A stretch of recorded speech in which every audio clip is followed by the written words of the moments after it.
Hello everyone, welcome to our channel. আশা করি তোমরা সকলে ভালো আছো, আমিও ভালো আছি। দেখে নাও আজ আমি তোমাদেরকে কি রান্না করে দেখাচ্ছি।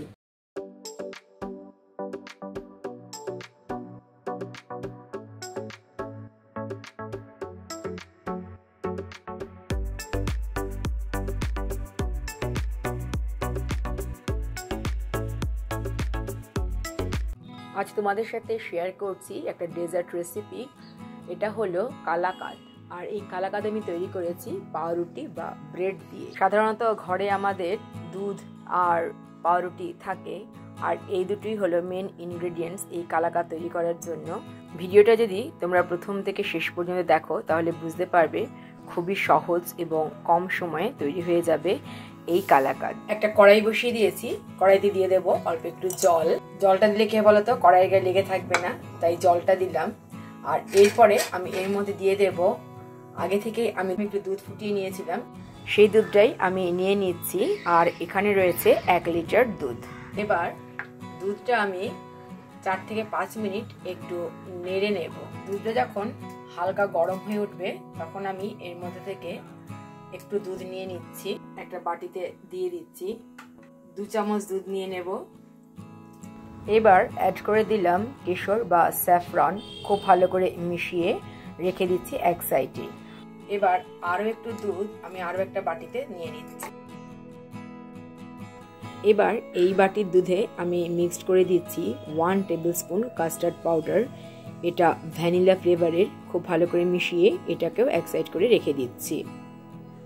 এখন দুধের মধ্যে আমি দিয়ে দিচ্ছি চিনি। আমি চিনি দিচ্ছি 5 থেকে 6 চামচ। ইচ্ছে করলে তোমরা আর একটু কম বেশি করে নিতে পারো। চিনি দিলাম তাই খুব ভালোভাবে মিশিয়ে নিচ্ছি। খুব ভালোভাবে চিনিটা মেশানো হয়ে গেছে। এবার এখান থেকেও খানিকটা দুধ আমি তুলে রাখছি। আমি চিনি মেশানো দুধ তুলে রাখছি, ইচ্ছে করলে তোমরা চিনি না মিশিয়েও কিন্তু দুধটা তুলে রাখতে পারো, তাতে কোনো রকম অসুবিধা হবে না। আস্তে আস্তে দুধটা কিন্তু অনেকটাই ঘন হয়ে গেছে। এবার এর মধ্যে দিয়ে দেব মিল্ক পাউডার, তাহলে আরো বেশি ঘন হয়ে যাবে আর খেতেও খুব ভালো লাগবে। একটা বাটিতে আমি নিয়ে নিয়েছি মিল্ক পাউডার। এবার এই মিল্ক পাউডারের মধ্যে দুধ দিয়ে একটু গুলে নেব, খুব ভালো করে মিশিয়ে নেব মিল্ক পাউডার দুধের সাথে। দেখতেই পাচ্ছ খুব ভালোভাবে দুধটা মেশানো হয়ে গেছে।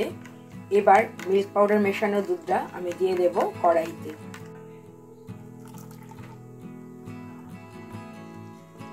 তাহলে খুব তাড়াতাড়ি ঘন হয়ে যাবে দুধটা, খুব সুন্দর ক্ষীরে পরিণত হবে আর খেতেও কিন্তু খুব ভালো লাগবে।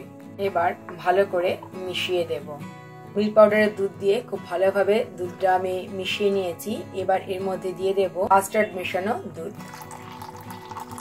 আলাদা করে বাটিতে কাস্টার্ড মিশিয়ে নিলে কি হয় বলতো, লাম্পস বা ডেলা পাকানোর কোনো রকম টেনশন থাকে না। এবার খুব ভালোভাবে মিশিয়ে নিচ্ছি। এবার এটা লো ফ্লেমে আমি একটু ঘন করে নেব। দুধটা আস্তে আস্তে লো ফ্লেমে ঘন হোক, আমরা নেক্সট স্টেপে চলে যাচ্ছি। এদিকে দেখো আমি নিয়ে নিয়েছি 8 পিস ব্রেড। ব্রেডের কর্নারগুলো আমি ফেলে দেব। দেখতেই পাচ্ছ এইভাবে ব্রেডের কর্নারগুলো ফেলে তারপর আমি তোমাদেরকে দেখাচ্ছি। ব্রেডের কর্নারগুলো আমি ফেলে দিয়ে একটা প্লেটের মধ্যে রেখে দিয়েছি ব্রেডগুলো। এটা এক সাইডে থাক, সম্পূর্ণ ঘন হয়ে গেছে। এইবার এই ক্ষীরটা আমি একটু ঠান্ডা হতে দেব। ঠান্ডা হওয়ার পরে তারপর আমি আসছি।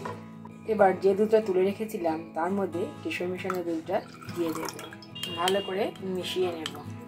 দেখতে পাচ্ছ মালাইটা সম্পূর্ণ ঘন হয়ে গেছে আর ঠান্ডাও হয়ে গেছে। নিয়ে নিয়েছি একটা কাচের পাত্র। এবার এর মধ্যে দিয়ে দেব তৈরি করে রাখা মালাই। মালাই বা ক্ষীর একটু ছড়িয়ে দিলাম। তারপরে আমি এর মধ্যে বসিয়ে দিচ্ছি একটা একটা করে পাউরুটি। দেখতেই পাচ্ছ এখানে 4টে পাউরুটি এঁটেছে, তবে একটা পাউরুটি আমাকে একটু ছোট করতে হয়েছে। দেখতে পাচ্ছ 3টে খুব ভালোভাবে সেট হয়ে গেছে। আর কর্নারে যেটা রয়েছে এটা একটু কেটে ছোট করে আমি বসিয়ে দিয়েছি। যে দুধটা আমি কেশর মিশিয়ে রেখেছি সেই দুধটা আমি দিয়ে দেব এর মধ্যে।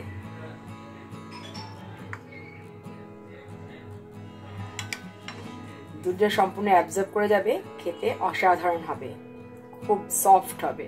কেশর মেশানো দুধ দিয়ে দিয়েছি। এবার উপর দিয়ে আবার দিয়ে দেব মালাই, ভালো করে ছড়িয়ে দেব। দেখতেই পাচ্ছ খুব ভালোভাবে মালাইটা ছড়িয়ে দিয়েছি। এর উপরে ব্রেডের আরো একটা লেয়ার আমি দিয়ে দেব।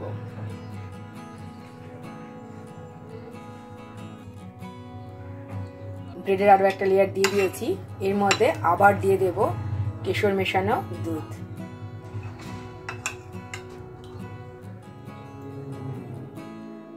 এতগুলো ব্রেডের কালাকাঁদ তৈরি হবে এত কম খরচে, তোমরা কল্পনাও করতে পারবে না, আর খেতেও কিন্তু অসাধারণ।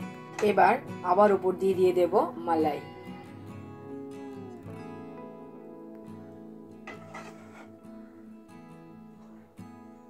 মালাই লেয়ার দেওয়া হয়ে গেছে। এবার এই অবস্থায় আমি ফ্রিজে রেখে দেব 2 ঘন্টা, যাতে খুব ভালো ঠান্ডা হয়ে যায়, যেহেতু এটা কোল্ড ডেজার্ট।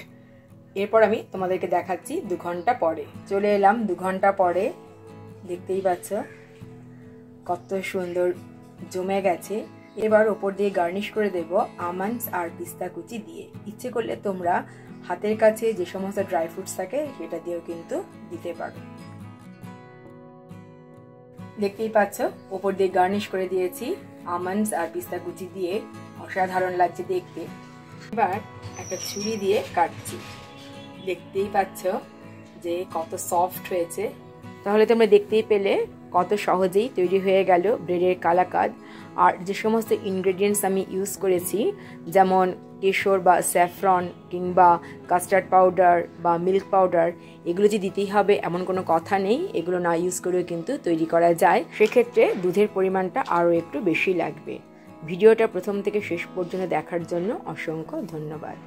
আশা করি আজকের রান্নাটা সকলেরই ভালো লেগেছে। তাহলে আজ এই পর্যন্তই। দেখা হবে তোমাদের সাথে আবার নেক্সট ভিডিওতে। ততক্ষণ পর্যন্ত তোমরা সকলে ভালো থেকো। টাটা।